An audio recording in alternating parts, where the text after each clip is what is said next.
It's Ricky Rich with Black Primacy with a quick question. Have you downloaded the Black Primacy app yet?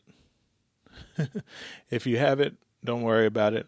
I just wanted to remind you that it is the #1 way to find Black-owned businesses near you. Whether you're looking for food, fashion, or services, we've got you covered on this app. So download it now and start supporting Black-owned businesses in your area today. All right?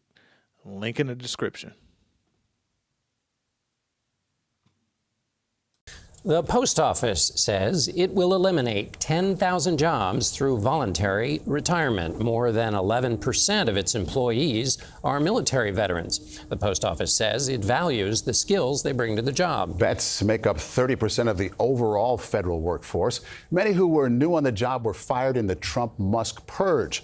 Nancy Cordes reports they feel their years of service are not being valued at all. Jonathan Hairston has served his country for nearly 8 years, including 6 in uniform, doing counterintelligence in the U.S. Army.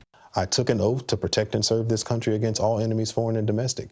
And right now, our rights as civil servants, as public servants, it's all in question.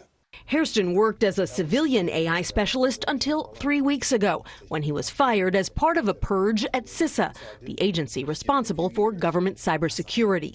The form letter Hairston received claimed he was not fit for continued employment. I feel like I've been dishonorably discharged without any voice of concern, no answers to any questions. Your service was disregarded. Service was disregarded.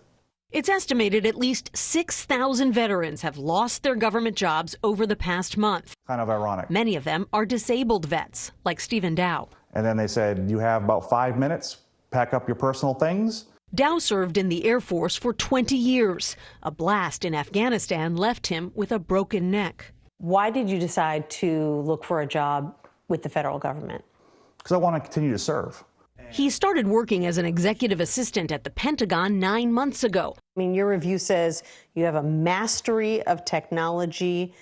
Steve sets the standard for productivity. Mm-hmm. Yeah. You were good at your job. I was.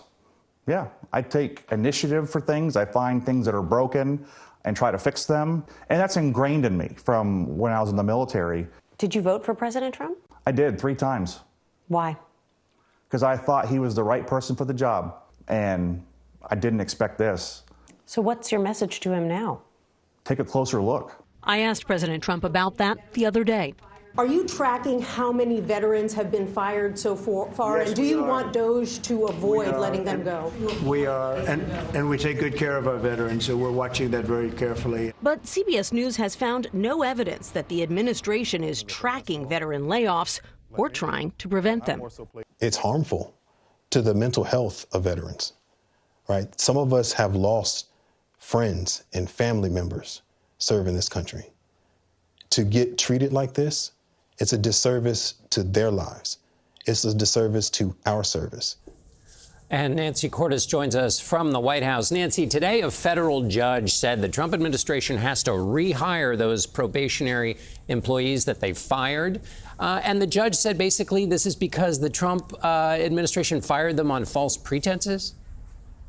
Right. He says that in many cases, these workers were told that they were poor performers when there's evidence that that was simply not true. Now, this case is going to continue to work its way through the courts, but it underscores the fact that these probationary employees, like the ones that I spoke to, they do have some rights. You can't just fire them without cause, and that's why the government claimed they were poor performers. But when it comes to veterans in particular, John, there's a reason why the federal government has always prioritized hiring them. It's because they tend to be prompt, they're experienced, they're dedicated to the mission. They tend to be among the best performers. At this point, Nancy, does it seem that they have any hope of being reinstated? They told me they do have hope. They want to go back to their jobs, but that puts them in a kind of limbo. They know they need to start looking for new jobs, even as they wait to see whether they'll be reinstated. And this is a challenge not just for them, but for so many workers. And they know that more cuts, potentially even deeper cuts, are coming. So even if they do get their old jobs back, they could be fired again. Okay, Nancy Cordes on the story from the White House tonight. Thank you. All right, I hope you enjoyed the video. Please check out the other content that we have on this channel. But before you go, I wanted to remind you again not to forget to check out the Black Primacy app. It is the best way to connect with Black-owned businesses near you. They need your support. We need your support. Link in the description.